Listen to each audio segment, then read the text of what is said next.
السلام علیکم ورحمۃ اللہ وبرکاتہ۔ بسم اللہ والصلاۃ والسلام علی من لا نبی بعد۔ اللہ تعالیٰ کے فضل و کرم سے آج ہم 3 سال کے بچوں کو سامنے رکھ کر انتہائی زیادہ آسان فہم انداز میں بچوں کی صلاحیت و استعداد کے مطابق نورانی قاعدہ کے اسباق کا آغاز کر رہے ہیں۔ یہ بات ذہن نشین رہے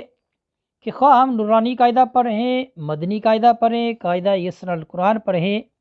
یہ جتنے بھی قاعدوں کے میں نے نام لیے ہیں جو ہمارے ملک میں پڑھائے جاتے ہیں، ان سارے قاعدوں کو پڑھانے کا مقصد جو ہوتا ہے وہ یہ ہوتا ہے کہ بچہ حروف کی صحیح پہچان کر سکے، اس کا تلفظ صحیح ہو، اس کو شد مد کی زبر زیر پیش، کھرا زبر کھری زیر الٹا پیش، اس کی پہچان ہو جائے، ٹھیک ہے، اور بعض جو تجوید کے احکام ہے اس سے بھی اس کو کیا ہے آگاہی حاصل ہو جائے۔ ایک بات آپ نے ذہن میں رکھنی ہے کہ کبھی بھی قاعدہ، کوئی بھی جو قاعدہ بچہ پڑھ رہا ہے اس کو ختم کرنے میں جلدی نہیں کرنی، بلکہ اس چیز میں جلدی کرنی ہے کہ بچے کا تلفظ صحیح ہونا چاہیے، خواہ اس میں جتنی بھی دیر لگے، ٹھیک ہے۔ اور اسی طرح اگلا سبق اس وقت تک نہیں اس کی طرف جانا جب تک کہ پچھلا سبق اس کو صحیح طریقے سے اس کو یاد نہیں ہو جاتا، اس کو اس کی پہچان نہیں ہو جاتی، کیونکہ اگر آپ جلدی قاعدہ کو پڑھنے کا آپ کا ذہن ہوگا کہ بھی جلدی جلدی ختم کرے قرآن پاک کو شروع کیا جائے، تو اس میں کیا ہے بچے کی جو قرآن پاک پڑھنے میں جو صلاحیت ہوگی وہ کمزور ہوگی، بلکہ بچہ کیا ہے بھول بھی جائے گا، بلکہ وہ رٹے پہ آ جائے گا۔ تو آپ نے رٹے پہ نہیں لے کے آنا بچے کو، بلکہ جس طرح ایک استاذ بچے کو پڑھا رہا ہے، سمجھا رہا ہے، جس طرح اس کے اندر وہ ایک استعداد پیدا کر رہا ہے خود سے پڑھنے کی، اس طرف آپ نے توجہ دینی ہے۔ یہ جو اسباق تیار کیے جا رہے ہیں اس میں بار بار ایک لفظ کا تکرار کروں گا، ٹھیک ہے، تاکہ بچے کو وہ بچہ بار بار اس لفظ کو پڑھے، سمجھے،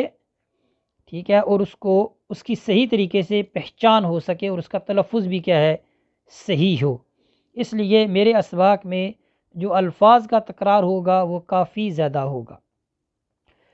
یہ بھی یاد رہے کہ جو اسباق پڑھائے جائیں گے ان اسباق کا دورانیہ جو ہے وہ، کیونکہ بچہ ایک دم اکتا جاتا ہے ویڈیو سے، تو اس لیے وقت کا جو دورانیہ ہوگا وہ کم سے کم 3 سے 4 منٹ کے درمیان، یا ہو سکتا ہے اس سے بھی کم جو ہے وہ سبق کا دورانیہ ہو، لیکن اس میں الفاظ کا تکرار بار بار ہوگا۔ تو والدین کے لیے ضروری ہے کہ وہ اپنی نگرانی میں کوشش کریں کہ وہ بچے کو